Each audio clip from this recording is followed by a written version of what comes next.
Ok, pessoal, chegando aqui, vamos ver a parte de dilatação superficial. Ok? Vimos a dilatação linear, que aumenta o comprimento, o aumento é em uma dimensão, e agora a superficial, que é um aumento de superfície ou de área, o aumento em duas dimensões. Então vamos supor isso aqui, que eu tenho uma chapa que tem uma superfície inicial, vou chamar de SO, e está uma temperatura inicial, vou chamar de TO. Essa placa pode ser aquecida ou resfriada. Se aquecida, ela aumenta, se resfriada, ela diminui. Então, quando aumenta a temperatura, aumenta a superfície ou aumenta o comprimento. Quando diminui, diminui a superfície ou o comprimento. Então, vamos supor que ela foi aquecida, chegou a uma superfície S e uma temperatura T. Se a gente fizer uma relação entre os dois, tá certo? Vamos supor que eu tenho aqui essa primeira. Houve aqui uma variação de superfície. Essa variação de superfície, nós vamos dizer que é superfície final menos a superfície inicial. Área final menos área inicial. Então vamos chamar isso aqui de forma 1. Como a gente já viu dentro da linear que sempre depende do material e cada material tem um coeficiente de dilatação, tá certo? O ferro, o zinco, o cobre, todos têm um coeficiente diferente. Então, essa variação de comprimento ou de área pode ser dada por SO vezes beta vezes delta T. Olha, vamos chamar isso aqui de fórmula 2, mas eu quero lembrar que alfa é o coeficiente de dilatação linear. Aqui é o primeiro, quando tem um aumento ou diminuição de comprimento. Agora nós temos beta, vai ser o coeficiente de dilatação superficial. Depois nós vamos ver agora, daqui a pouco a gente vai ver no andar da aula a volumétrica. Então gama vai ser o coeficiente de dilatação volumétrica. Vai acontecer de vocês pegarem um problema, como até o menino mandou para mim, parece que é Jefferson, mandou para mim, em que ele dá uma dilatação superficial com um coeficiente linear. Dá um volumétrico com um coeficiente linear, ou um volumétrico com um coeficiente superficial. E você vai ter que fazer uma transformação. Vou colocar aqui para vocês, beta é igual a 2 alfa. Então, se for preciso passar superficial para linear, a regrinha vai ser essa. Gama é igual a 3 alfa, volumétrica para linear, ou linear para volumétrica. E gama é igual a 3 beta sobre 2, aqui se for da superficial para volumétrica ou vice-versa. Então guarda essas três relações aqui, que vai ter problema que vai pedir para você fazer essa transformação.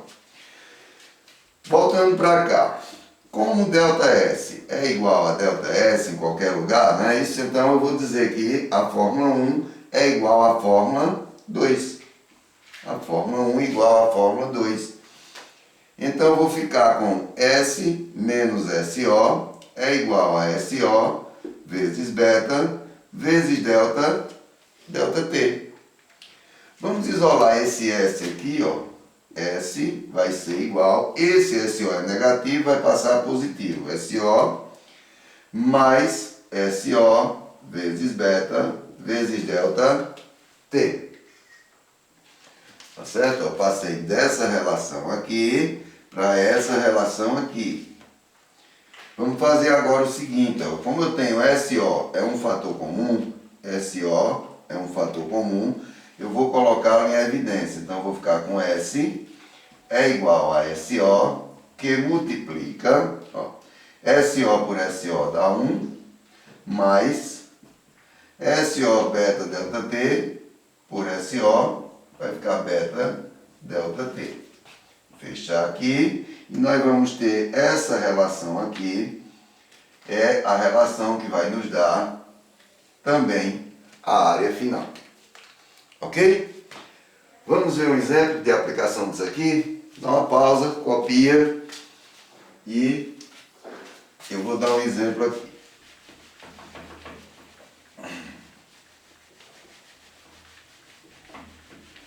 Como vamos aplicar essas relações? Ó, o exemplo que eu tenho aqui é o seguinte. Uma chapa de zinco tem área inicial 6 metros quadrados. Uma chapa de zinco, vou chamar aqui exemplo 1, tem área inicial 6 metros quadrados. Quando está a uma temperatura inicial, no caso, 16 graus Celsius. Calcule sua área, veja que ele quer a área final. Calcule sua área quando a temperatura estiver a 36 graus Celsius. Aí ele diz, o coeficiente de dilatação superficial do zinco, agora está dando a superficial, não vamos fazer transformação nenhuma. 54 vezes 10, 54 vezes 10 a menos 6, aí a unidade é isso aqui, certo? Graus Celsius elevado a menos 1. Essa é a unidade de todos os coeficientes. Como ele quer a área final, a gente vem para cá, para essa relação aqui. S é igual a SO, que multiplica 1 mais beta delta T. Eu vou apagar isso aqui, tá certo? Para a gente ter espaço. Vamos substituir agora. Eu vou ter o quê? S é igual a 6, a área inicial, vezes 1, mais beta, 54 vezes 10 a menos 6, vezes a variação de temperatura. Olha, variação de temperatura sempre é a final menos a inicial. Então, vou logo fazer direto aqui, ó, 36 menos 16, a variação é de 20. Então, vezes 20. Então, S vai ser igual a 6, que multiplica 1 mais 54 vezes 20, dá 54 vezes 2, 108, 1080. Vezes 10 a menos 6. S é igual, vamos fazer um chuveirinho aqui, ó, 6 vezes 1, 6, mais 6 vezes 1080, dá 0, 6 vezes 8, 48, 0, 4, 6 vezes 1, 6, vezes 10 a menos 6. Vou ter que apagar ali para a gente continuar a nossa resolução. Olha, 6.480 vezes 10 a menos 6. Esse 10 a menos 6 quer dizer que você vai passar 6 casas da direita para a esquerda. Então vai ficar o quê? S é igual a 6, tá certo? Mais 6.480. 10 a menos 6, eu vou passar 6 casas, então você vai contar, ó. 1, 2, 3, 4, 5, 6. A vírgula vem para cá, vai ficar 0,000648. Então S vai ser igual, somando 6,00648 metros quadrados, é isso aqui que ele pediu. Se por acaso tivesse pedido a variação de área, eu ia pegar a final menos a inicial. Então a variação de área vai ser 6,00648 menos 6. Inteiro com inteiro, eu vou cortar. Então o que houve de variação aqui foi de 0,00 648 metros quadrados. Então, isso aqui foi a variação que houve na área, né? No aumento ou diminuição, no caso, um aumento de área. Se quisesse passar para centímetro, como é área, cada uma são duas casas, não é isso? Então eu teria que, de metro para centímetro, são 4 casas, eu teria que passar aqui 4 casas, então 2, 4. Então o aumento que houve aqui foi de 64,8 centímetros quadrados. Isso vai depender das alternativas que você tiver na questão. Então, pedindo para fazer a transformação, é só utilizar isso aí. Quando é comprimento, então cada unidade é maior que a outra 10 vezes. Quando é área, cada unidade é maior que a outra 100 vezes. Então, metro, decímetro, centímetro, são duas casas, 0, 0, 0, 0. 4 zeros, 4 casas. Ok, então vamos lá, continuando aqui. O que eu queria chamar a atenção é de uma coisa que até na ficha de exercício de vocês tem. Sempre quando são colocados fios nos postes, esses fios são colocados geralmente com uma certa folga. Por quê? Eles não colocam o fio estirado. Porque como esses postes e esses fios estão sujeitos à variação de temperatura ambiente, essa temperatura pode aumentar, pode diminuir, então o comprimento do fio pode aumentar ou pode diminuir. E isso corre o risco, se colocar ele estirado, do fio se partir. Então essa folga que existe entre um poste e outro dos fios é justamente isso. Outra coisa,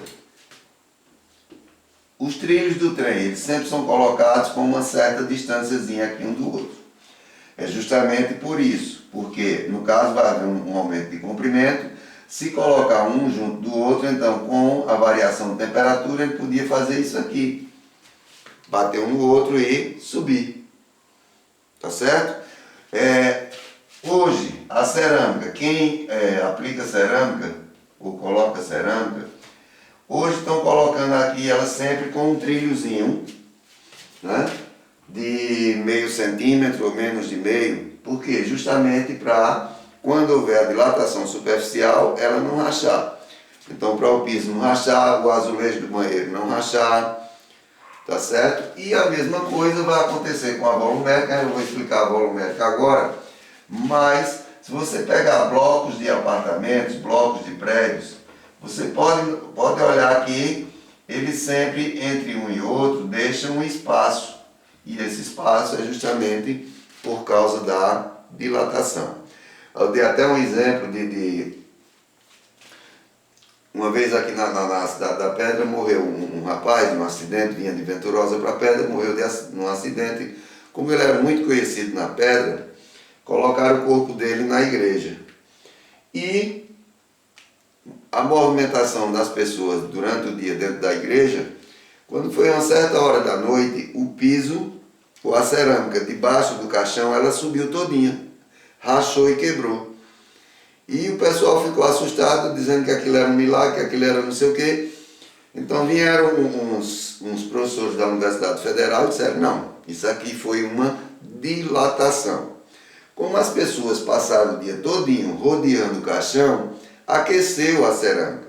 Então, a partir do momento que ela aqueceu, a tendência era dela dilatar. Então, essa dilatação fez com que ela subisse e quebrasse. Então, tudo está ligado aqui à dilatação linear, superficial ou a volumétrica. Vamos entrar agora na dilatação volumétrica.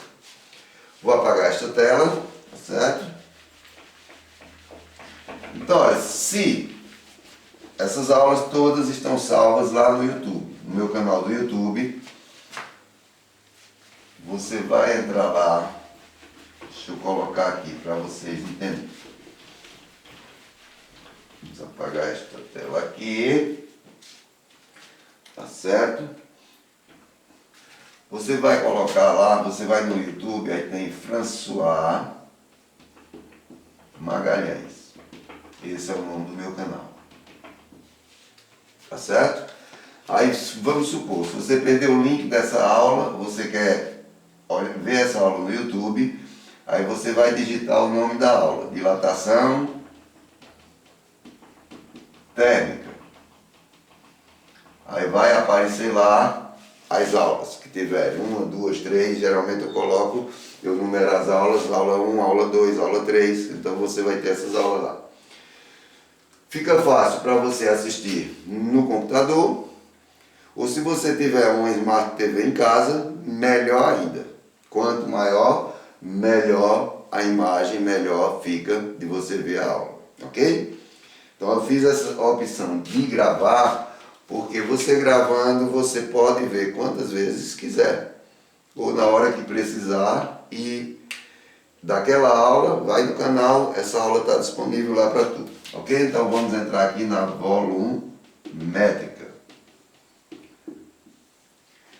Na volumétrica, o que vai acontecer agora é uma variação de volume.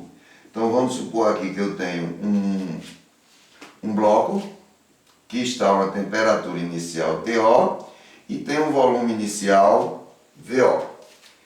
Esse bloco sofreu um aquecimento ou um congelamento, um resfriamento e aumentou ou diminuiu de volume. Mas vamos supor que houve um aquecimento, ele passou a ter uma temperatura final T e um volume final V. Veja que é a mesma coisa, a linear, a superficial e a volumétrica. A gente vai ver uma mudança um pouquinho, vai ser na dilatação dos líquidos. Então, a variação de volume vai ser o volume final menos o volume inicial. Vamos fazer a mesma coisa da outra, chamar de aula ou de Fórmula 1. Também o bloco pode ser formado de qualquer tipo de material, ele vai ter um coeficiente de dilatação, que nós vamos chamá-lo de gama. Então a variação vai ser VO vezes gama vezes delta T. Tá certo? No início da aula eu mostrei os 3 coeficientes e como se transforma, se for necessário, os 3. Nós vamos chamar isso aqui de Fórmula 2. Então, mesma coisa, ΔV igual a ΔV, é isso? Fórmula 1 igual a Fórmula 2. Nós vamos ficar com V menos VO igual a VO vezes gama vezes delta T. Como eu quero aqui descobrir o final, o volume final vai ser igual, vou passar para lá, VO mais VO vezes gama vezes delta T. Então VO aqui é um fator comum, não é isso? Ó, VO é fator comum. Se ele é fator comum, eu posso colocá-lo em evidência. Vai ficar VO por VO dá 1 mais VO gama delta T por VO vai ficar gama delta T. E essa fórmula aqui vai nos dar o volume final. Vamos chamar ela de fórmula 3. Ok? Não demorei como o outro, porque aqui a gente já tinha só fazer a dedução da fórmula. Vamos ver um exemplo aplicando isso aí. Então ele diz aqui que um cubo metálico tem volume 20 centímetros cúbicos. Vou colocar aqui exemplo.